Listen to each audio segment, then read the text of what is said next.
Hello friends, in this video I am going to discuss some more problems related to Wilson's theorem. Let us consider the first problem. Problem is proof that an integer n greater than 1 is prime if and only if n minus 2 factorial is congruent to 1 modulo n. Okay, now using Wilson's theorem, we know an integer integer n greater than 1 is prime if and only if n minus 1 factorial is congruent to minus 1 modulo n. This is Wilson's theorem. Okay, now here we have n minus 1 factorial, but here we want n minus 2 factorial. Okay, now this n minus 1 factorial can be opened like this, n minus 1 into n minus 2 factorial, and it is congruent to minus 1 modulo n. Clear? Now mark this as 1. Also we know minus 1 is congruent to n minus 1 modulo n, that we know since n divides minus 1 minus n plus 1. Okay, mark this as 2. Now from 1 and 2 and using the associative property of congruences, we get n minus 1 into n minus 2 factorial is congruent to n minus 1 modulo n. Again, since GCD of n minus 1 and n minus 1 and n, GCD is 1, they are relatively prime. Therefore, I can cancel out n minus 1 from both sides. Therefore, we get n minus 2 factorial is congruent to 1 modulo n. Clear? Hence proved. Clear? Hence proved. Clear? Now we come to next problem. Now we consider the second problem.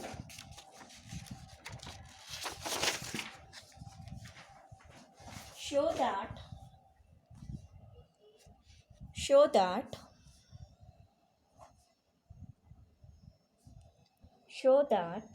if n is greater than 4 is not prime,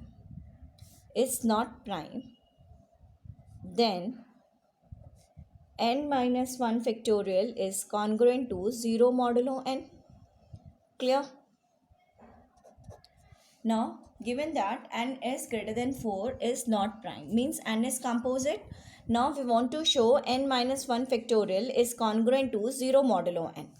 Now, by definition, this means we have to show n divides n minus 1 factorial minus 0. That is, we want to show n divides n minus 1 factorial. Okay, clear? Now it is given that n is greater than 4 and n is not prime, means n is composite. Now let n be composite. Then by definition, then there are a and b with n is equal to a into b, and a and b lies between 1 and n. Clear? Now, if we have this 1 less than a less than b less than n, okay, if we have this, then n minus 1 factorial by definition is 1 into 2 into 3 up to n minus 1. Now, a and b lies between 1 and n. So, we have like this n minus 1. Okay, and from this expression, it is clear that n is equal to a into b divides n minus 1 factorial, since n minus 1 factorial is a multiple of ab. Okay, clear? Now, if a and b lies between 1 and n, then in that case, n divides n minus 1 factorial. Clear? Now, we may have a case where a is equal to b. Means if I take n to be 49, then 49 is, if I take n is equal to 49, then it is 7 square. Here a square, or I can write a and b are equal. We may have this type of case also. Now we are going to consider the case when a and b are equal. Clear? Now if a is equal to b, that is n is equal to a square, where a is greater than 1. Okay, now we consider the case this. Okay, now if I take n to be 49, let us take the case when n is equal to 49. Okay, if n is equal to 49, that is 7 square, then in that case I can write n minus 1 factorial, that is 48 factorial, is equal to 1 into 3 up to 48. And here in this we have 7, 14, 21, 28 up to 42. We have multiples of 7 here in this product. Okay, we have like this here, 1 into 2 up to 7, then 14, then 42, and then 48. We have multiples of 7 here, and n minus 1, that is 6 times. Okay, a minus 1, sorry, n minus 1, no, not a minus 1, 6 minus 1. Okay, means we have this type of expression, 1 into 2. If I take this to be a square, if a is 7, then I have this a, 2a up to 6a. Okay, this 48. Clear? We have this type of expression. Okay, from this I can write my n minus factorial for the general case. Okay, if n is 49 means 7 square, then n minus 1 factorial is like this. Okay, now applying the same step here for the general case when a is equal to b, n is a square. Okay, now using this I can write like this, n minus 1, I can write like this, n minus 1 factorial, we have n minus 1 factorial is 1 into 2, then a, then some multiple of a. Okay, then 3a up to a minus 1 into a. Okay, then a square minus 1, where n is a square and n minus 1 is a square minus 1. So I can write like this. Okay, clear from this? A minus 1 into a up to like this. Here we have written, here also we have written now this a minus 1, that is a is 7, so up to 6a, then 48. Okay, 48 factorial. Clear? So I can write like this here, general form. Clear? Clear? Now from this we get, therefore n minus 1 factorial, therefore n minus 1 factorial is divisible by at least a into 2a, at least this 2a square, and therefore n divides n minus 1 factorial. Clear? N minus 1 factorial is at least divisible by a into 2a, that is 2a square. That means n is what? N is a square. Therefore, n divides n minus 1 factorial. Clear? Hence proved. Clear? Now we come to the third problem. Third problem, if P is a prime, prove that for any integer a,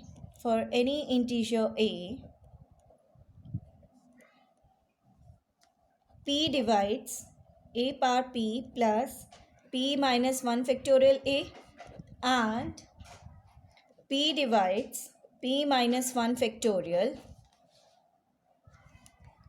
ap plus a. Okay, solution. Okay, now given that p is a prime, then we have to prove for any integer a, p divides a power p plus p minus 1 factorial into a, and p divides p minus 1 factorial a power p plus a. Okay, first we show that, to show first part, we show that p divides a power p plus p minus 1 factorial a. Now first we will prove this first part. Okay, now it is given that p is prime. Since p is prime,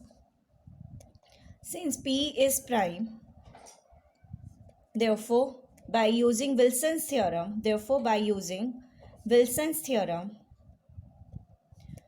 we have n minus 1 factorial, n is here p minus 1 factorial is congruent to minus 1 modulo p. Okay, now we want here p minus 1 factorial into a. So I can write like this using the properties of congruences. A or p minus 1 factorial into a is congruent to minus a modulo p. I can write like this. Also we want a power p here. So adding a power p both sides, again using the properties of congruences, I can write like this. A power p plus p minus 1 factorial a is congruent to a power p minus a modulo p. I can write like this. Clear? Now mark this as 1. Clear? Now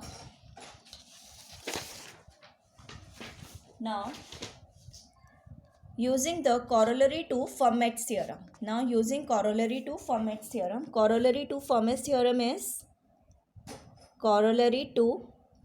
theorem. That is, now we are going to use here Fermat's theorem.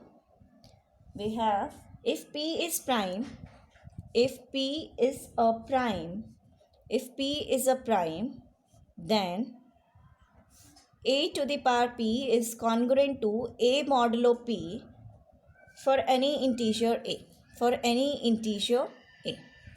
Okay, this is corollary to Fermat's theorem. Okay, now we are going to use this here also.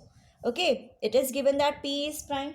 Okay, so from this we have a to the power p is congruent to a modulo p.